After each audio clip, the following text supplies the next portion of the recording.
तो सबको जुहार आमे बहुत दिन पर आसी जाइछूँ किछि खाबार लगे चटपटा जिनिस। तो सबू कहसन आमर मुढ़ी खाबाटा आपण मैंने जानी झाल मुढ़ी, किंतु झाल मुढ़ीर बहुत स्पेशल डिफरेंट डिफरेंट टाइप्र आम खाना खाबार खाइछूँ। इटा आमर नियर खरियार पाखे एका अच्छे 3 किलोमीटर दूरे नेहना ने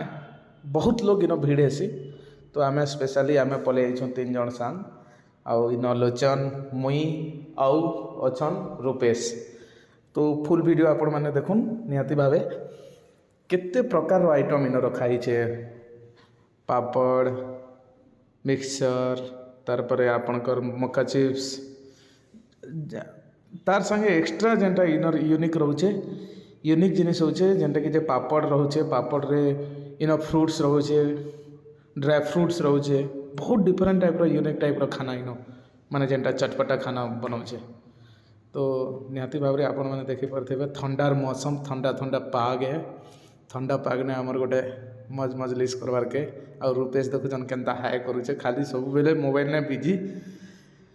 आउ जेहेतु रूपेश नहीं खाए जेहेतु से जिम जाऊे तो से डाएट रोचे हेतार लगी आम मज मजलिस रहीटा आमर 2 लोग खाली खाइमु, गोटे हूँ भूखड़ लोचन आउ मुई आ निहाती भाव में देखुथे मैं यहाँ आमर प्रिपेरेसन चलुचे बोधे 2टा ऑर्डर थिला कार ये 2टा ऑर्डर पर नेक्स्ट ऑर्डर आमर आवा। तो आमर केन हिसाब से बनवा स्पेशल बनासन भाई हमको बहुत सब बेले एक्सपेक्ट दी कर जब भी आसले हमको यूनिक फूड टिके खुआमे आज चटपटा फूड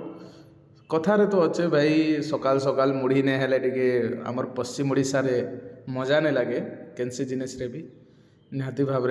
मुढ़ीटा टिके आमर एरिया रे फेमस है। खुरे मुढ़ी के कपे चा नहीं बोलसन हेन्ता जिनिस है। तो निहाती भाव मुढ़ीर अपग्रेड जेनटा यहाँ आप देखी पारमे यहाँ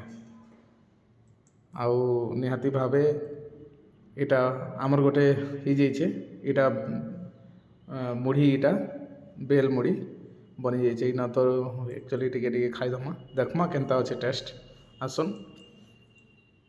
आटा मेनू है केनटा केते टଙ୍କା बहुत फ्रेंडली बजेट इतकी भी एक्सपेंस नहीं ना बहुत फ्रेंडली बजेट देखुथे मैं भुजात 20 चना 20 तापर मक्का चिप्स 25 स्पेशल भुजा 30 स्पेशल मक्का चिप्स 40 ई टाइप्र तांकर मेनू चार्ट अच्छे। आउ इन मुई पहला पहला आपन के देखुन यहाँ रूपेश के टिके देली खाई कर देख बोली करी जेहेतु से केवे नहीं खाई न आसी करी तो ताके मुझे नहीं कर दौचे देखी पार्थी आउ निहाती भाव मुई स्पेशल आउ टिके दी देसी आउ टिके जेहेतु आमर लगी स्पेशल पापड़ गोटे बनूचे जेहेतु तार लगी टिके मुढ़ी टिके अधिका दीदमा खाऊ बिचरा डाएट रोचे। तो मुई आपन कहूचे देखुन निहाती भाव गोटे स्पेशल माने मुढ़ी जबरदस्त हो जाए मैंने अनबिलीवेबल इटा आमर पापड़ बनूचे एबे पापड़ पूरा स्टार्ट हो गला ना पापड़ बनाबाटा। अरे आलू पड़ला पहला तो आलू पड़सी मैंने आलू जेनटा मैग्नेट करी रखी थी सन भाई गोटे आमर गोटे गाँवली गाँव रे माने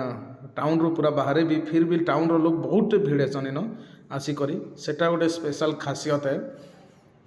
जे फूड जिते भी टेस्ट माने जेनता भी माने रहू जिते दूरे भी रहू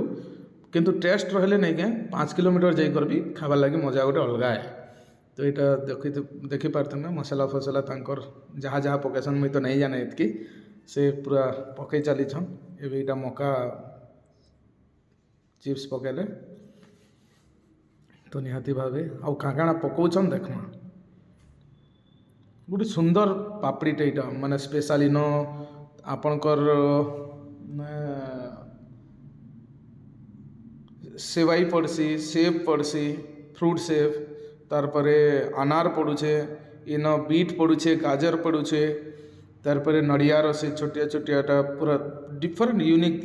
काजू पड़ुछे किशमिश पड़ुछे माने यूनिकटा माने जेन के जेन आज पते किसी लोग भी पापड़ी रे ड्राई फ्रूट नहीं खाए किंतु इन खाबार के मिलवा आउ स्पेशली पूरा हेल्दी फूड गोटे भल फूड गोटे माने चटपटा फूड इटार ओपनिंग टाइम हो निहाती भाव आपण मान को कही दी से इवनिंग रे खोली जाएसी भाईर स्टोर। तो निहाती भाव में ठेला है छोटिया ठेला रे खोलीछन तो आमे पचरालु भाई के ईटा के केनता आउ भल से इटा डेकोरम करन देखुन आमर रहला भितरे केते लोग भीड़ पले आले ना इटा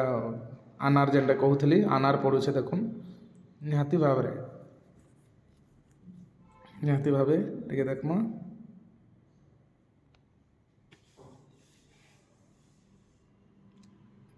स्पेशलिटा पूरा रेसिपी माने तांकर सब चलुचे धनिया पत्र तो निहाती भावे गोटे स्पेशल फाइनाली आमरटा पापड़ी बने गला देखुन एटा फाइनाली आमर पापड़ी बनी गला और भाई के पचरानु बहुत जल्दी आमर गोटे नुआ सेटअप बनूचे बोली कर भाई हमको जणाले तो निहाती भावे मुई तो खाई नहीं सारबार ताली एबे पते से जेनटा मुड़ी खौछे जे खौछन ताली ओ मुई जेबे भी बोरिंग लागसे मुई नय कहसे इटा रूपेश देखि पारतुमा से किंतु खाई नहीं पारे टिके देखी दे सुंगी दे बोलुछु ताके निहाती भावे